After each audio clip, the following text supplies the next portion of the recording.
Okay, gentlemen, now that we know how compute hypervisors perform their duties, now that we know that one of the major goals of virtualization is to create this set of pools, right? 3 pools total. Pool of virtualized compute resources, pool of virtualized network resources, and pool of virtualized storage resources. We are ready to shift our focus to these remaining concepts, right? The concept of the cloud and the concept of software-defined anything or everything. So let's start with the concept of the cloud.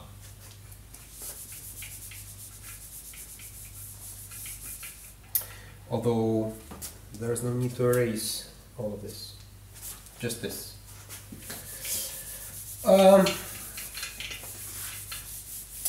What do we really mean when we use this complex term, the cloud?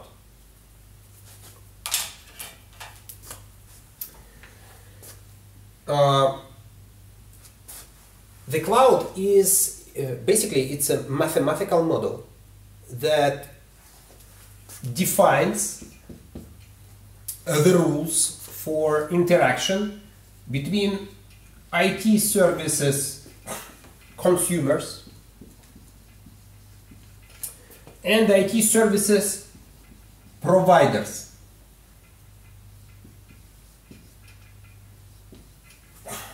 So again, I'm going to emphasize this. Cloud is the mathematical model, right, that defines the rules for interaction between IT services consumers and IT services providers. According to this mathematical model,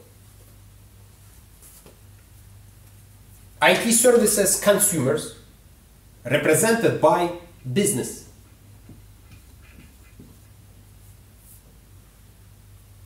for example, the head of sales department, right?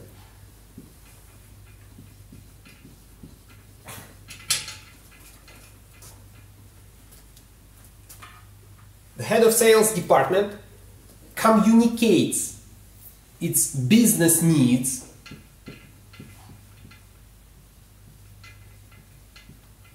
for example, I'm the head of the sales department, right? I need to manage the relationships with my customers, right? I have a set of business processes, right? And I need to increase the efficiency of these business processes.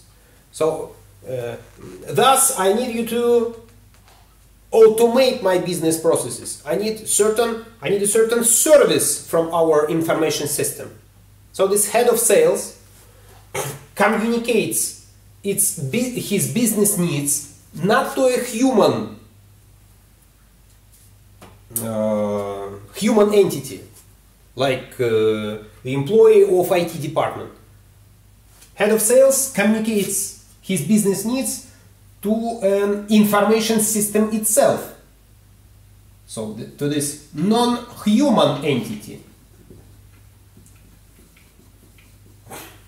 by the means of something called self-service portal,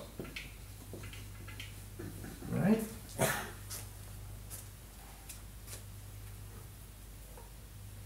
I'm the head of sales. I communicate my business needs using human language via this self-service portal, and this non-human entity sitting behind the self-service portal is capable of understanding and translating the set of business needs from human language to a language of technical specification. It's not artificial intelligence, nothing like this. It's like pseudo-intelligence, and this pseudo-intelligence part is called service catalog. Right? So non-human entity, right? You as business, you approach this entity via this self-service portal, you communicate your business needs via this self-service portal, and this non-human entity is capable of translating your needs from the human language to a technical specification by the means of something called service catalog. So as a result of this translation, we got this technical specification. And I would claim that this technical specification represents a detailed set of requirements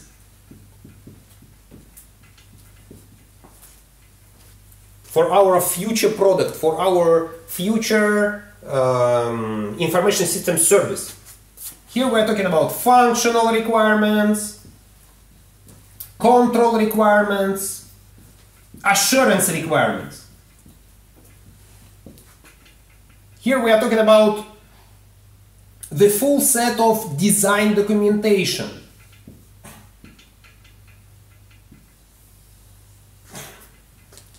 So I would claim that this full set of design documentation describes the technology for mass production of this desired outcome. So this technical specification is generated automatically without human intervention. I mean, from the IT department side. And this technical specification is forwarded to a distinct component within this non-human entity that is called orchestrator.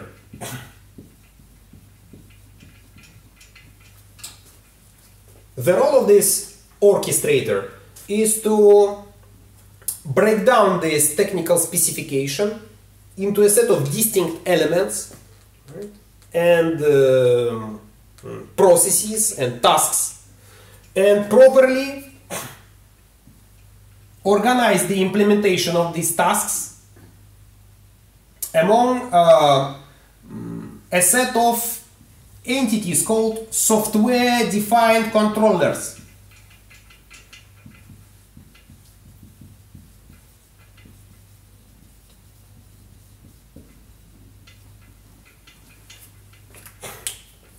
Usually, there's a software-defined controller for compute subsystem, or software-defined controller for networking subsystem, or software-defined controller for storage subsystem. So every software-defined controller gets its part of technical specification, reads this part of technical specification, and creates a software-defined outcome. For example, a software-defined computer, I mean, virtual machine, or software-defined network to interconnect these software-defined computers or virtual machines. Software-defined storage, right? By default, these software-defined controllers can create software-defined entities from physical spare parts. But usually it's not economically feasible. That's the point where our virtualization technology comes into action. So if all these physical set of hardware, compute hardware, network, storage hardware, was virtualized preemptively, that means we have three pools total, three pools of virtualized resources. And that allows this set of software-defined controllers to create software-defined computers, software-defined storages, and software-defined networks as three distinct parts of our software-defined outcome in an economically feasible fashion. Right? So in our case, I would say right from the start, when the head of sales department communicated his business needs to this non-human entity via the self-service portal. This entity understood that, hey, the head of sales department requires or desires a CRM, Customer Relationships Management Solution.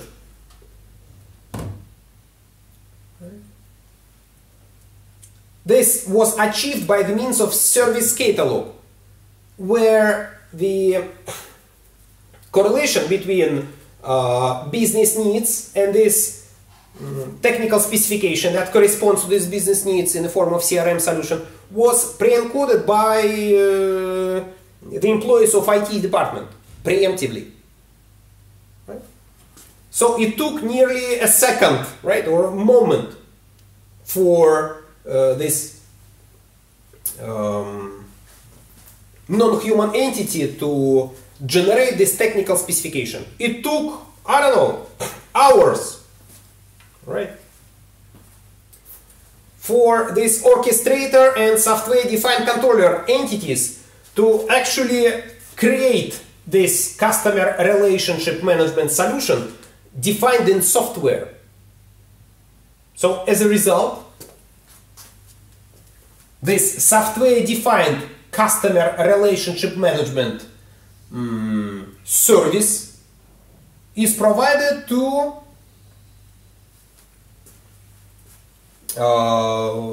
our consumer in a matter of, I don't know, minutes or hours.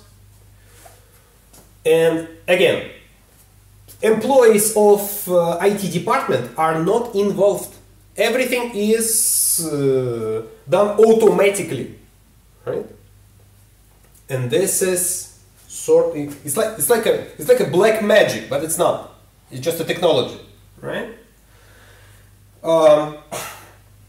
As a result of this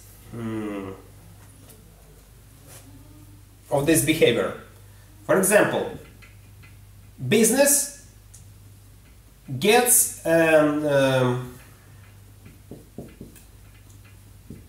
business optimizes its time to market indicator, right? That's a direct benefit of migrating to a cloud reference model. There's an indirect benefit, right? That implies that all these software-defined outcomes are products.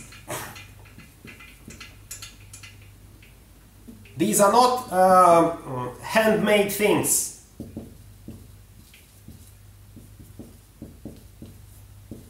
There's always a specification for each and every software-defined outcome. There's always a full set of design documentation for this software-defined outcome. That means it's predictable. That means it allows you to provide guarantees, right? It's the basis for, it's a foundation for guarantees, right? Because it's predictable, because it's understandable, because its architecture is described in details within this set of design documentation. Right? This is pretty impressive. Right? And, for example, one more benefit of migrating to a cloud environment is coming from a part that deals with virtualization. So, if these software-defined entities or desired outcomes are created by software-defined controllers, not from physical spare parts, but from virtualized resources, that allows us to decouple these entities defined in software from, they say, physical underlay. So if this software-defined entity is decoupled from physical underlay, that means that this, for example, CRM solution might be running on this physical black box in this location today. But tomorrow we can easily live migrate this software-defined entity from one black box, physical black box, to another, from one location to another. because it's decoupled. I'm not saying that that's the full list of benefits, right, derived from migrating to a cloud environment. I'm just saying that this whole idea of human consumers interacting with non-human IT services providers is the basis of the cloud environment. And one of the most complex things here is to motivate business to request IT services using this self-service portal, right? It's not a traditional way for the business to get what it wants. But still, if the business is trained, is motivated to interact with information system in a cloud way, then you might get all these benefits and even more. But again, that depends on your strategy. Okay. I guess we've covered all three major concepts, right? The concept of virtualization, the concept of the cloud, and the concept of software-defined anything or everything. By the way, in VMware portfolio, the role of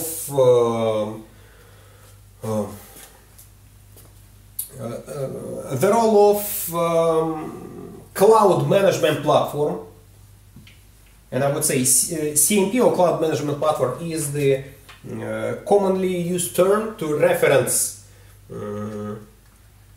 technologies that allow you to implement the logic of self-service portal, service catalog, orchestrator, and software-defined controller. In VMware portfolio, a good example of cloud management platform is vRealize suite of products, or vCloud Director.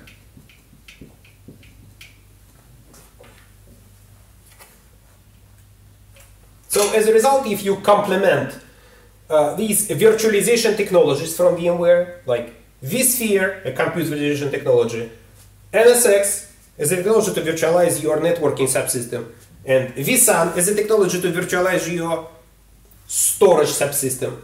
If you complement all these virtualization technologies with one of these cloud management platforms, so I would say you are ready to build your own cloud, right? And that's all.